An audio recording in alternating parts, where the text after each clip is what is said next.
Hey, good morning. I'm still at my daughter's here in Virginia. I'm going to be here for a couple more days and then I'll be heading back home. But I'm really enjoying this screen porch and being here with granddaughters and my daughter and my son-in-law. And today our devotional was found in Proverbs chapter 14.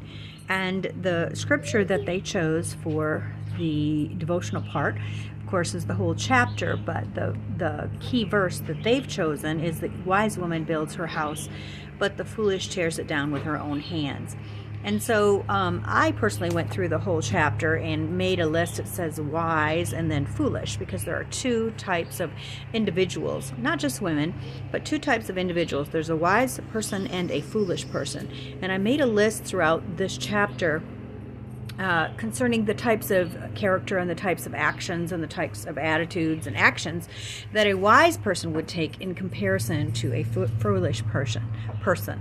And I think it's important that we look at our own life to see in which category are we living in. Are we living in the wise column or are we living in the foolish column? I think it's important.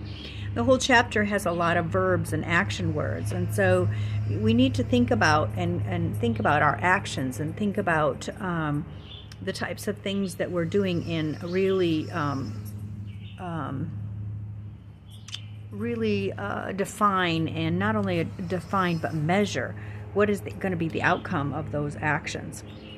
You know, one of the things I did when I was really getting my life straightened out is I had heard from someone about doing a funeral exercise in which I imagined myself at the back of a funeral and it being my own. Who would I want to have been there at the funeral?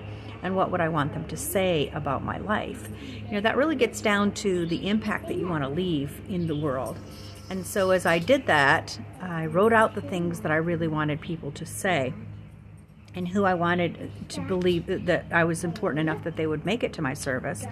I wrote all those things out, and then I sat down and took a look at my life, and is the way I was operating my life at that time, was it going to equal what I wanted at the end? And it wasn't in a lot of areas. So I had to make some changes, and you know, that doesn't just happen overnight. You have to, if you want an outcome different than what you're doing, what it's going to add up to, you have to make some changes. And it took me a while to make those kinds of changes, but I can very gladly say that I've made those changes. And so I want to encourage you to think about that. Is your life going in the way that you want it to end up?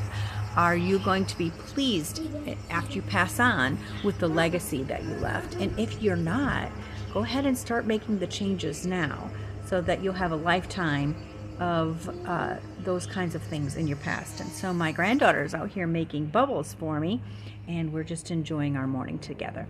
So may you make the corrections in your life so that you'll get the outcome